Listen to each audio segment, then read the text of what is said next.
Hello friends, તમારું સ્વાગત છે મારી ચેનલમાં। આજે આપણે બનાવીશું ઠંડી માટે ગરમા ગરમ વડોદરાના ફેમસ સેવ ઉસળની રેસીપી। તો આ સેવ ઉસળ આજે આપણે લીલા વટાણામાંથી બનાવીશું અને અલગ વટાણા બાફવાની ઝંઝટ વગર ડાયરેક્ટ જ કુકરમાં આપણે તરીની રેસીપી સાથે બનાવીશું। એકદમ ઝટપટ બની જશે।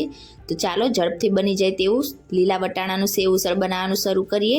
રેસીપી સારી લાગે તો વિડીયોને લાઇક કરજો, વધારેમાં વધારે શેર કરજો। અને જો તમને મારી રેસીપી સારી લાગતી હોય અને હજી સુધી ચેનલને સબસ્ક્રાઇબ ના કરી હોય તો સબસ્ક્રાઇબ કરીને બાજુમાં રહેલા બેલ આઇકન બટનને પ્રેસ કરજો, એટલે નવી નવી રેસીપીના નોટિફિકેશન આવશે। તો ચાલો બનાવીએ।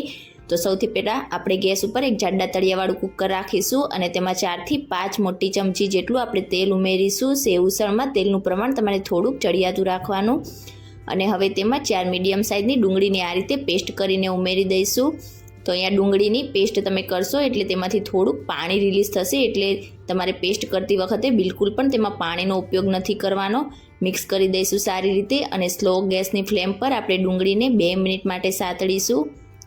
તો ડુંગળીની પેસ્ટ તમારે એકદમ બ્રાઉન નથી કરવાની, પણ તેની કચાશ દૂર થઈ જાય એ રીતે તમારે તેને થોડોક લાઇટ ગોલ્ડન કલર જેવું થાય ત્યાં સુધી તેને સાતળી લેવાની છે। તો થોડીક જ વારમાં તમે જોઈ શકો છો આપણી ડુંગળીનો હલકો કલર ટ્રાન્સપરન્ટ થઈ ગયો છે।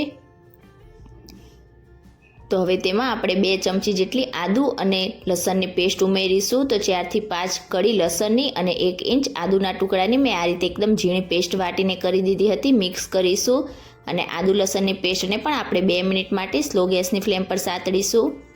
તો અહીંયા તમારી ડુંગળી, આદુ અને લસણની કચાશ એકદમ દૂર થઈ જાય ત્યાં સુધી તેને એકદમ સરસ રીતે સાતળવાની છે। તો તમારા ઉસળમાં ગ્રેવીનો ટેસ્ટ એકદમ સરસ આવશે, પણ ગ્રેવી તમારી બળી ના જાય એ વાતનું તમારે ખાસ ધ્યાન રાખવાનું છે। આ રીતે સ્લો ગેસની ફ્લેમ પર તમે સાતળશો એટલે એકદમ સરસ રીતે તમારા આદુ લસણ મરચાંની પેસ્ટ સતળાઈ જશે। અને આ રીતે સતળાઈ જાય એટલે હવે જેટલી મેં ડુંગળી લીધી હતી એટલા જ પ્રમાણમાં 4 મીડિયમ સાઇઝના ટામેટાની પણ મેં આ રીતે પાણી ઉમેર્યા વગર જ પેસ્ટ કરીને તૈયાર કરી લીધી હતી।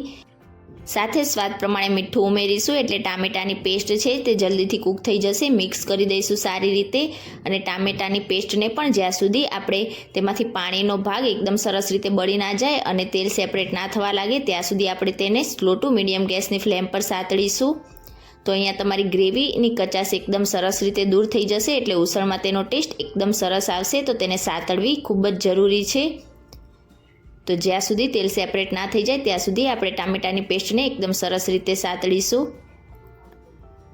તો થોડીક જ વારમાં તમે જોઈ શકો છો પાણીનો બધો જ ભાગ બળી ગયો છે અને એકદમ સરસ રીતે કિનારી ઉપર તેલ સેપરેટ થઈ ગયું છે। તો હવે તેને એકવાર સારી રીતે મિક્સ કરી લઈશું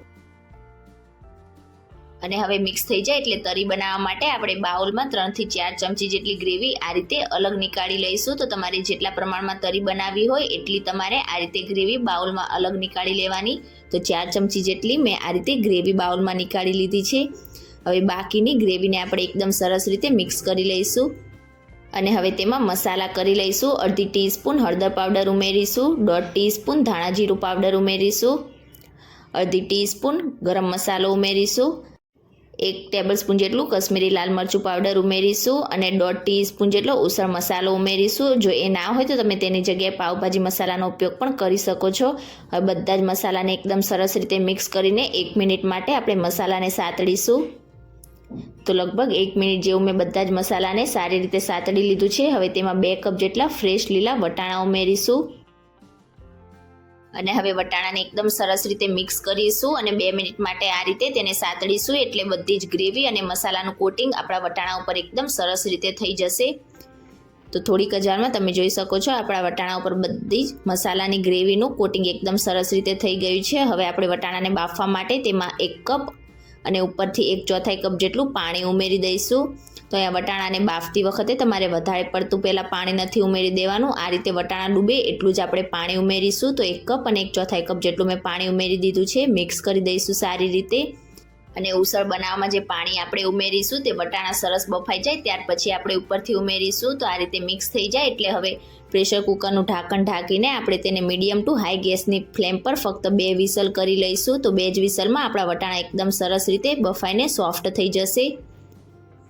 તો લગભગ 2 વિસલ જેવું થઈ જાય એટલે પ્રેશર કુકરનું પ્રેશર પૂરું થવા દઈશું અને ઢાંકણ ખોલીને આપણે વટાણાને ચેક કરી લઈશું। તો પહેલાં સારી રીતે તેને મિક્સ કરીશું અને આપણા વટાણા એકદમ સરસ રીતે બફાઈ ગયા છે કે નહીં તે ચેક કરી લઈશું।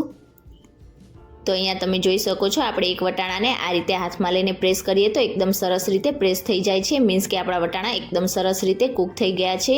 તો હવે ઉસળ માટે આપણે તેમાં 2.5 કપ જેટલું પાણી ઉમેરી દઈશું।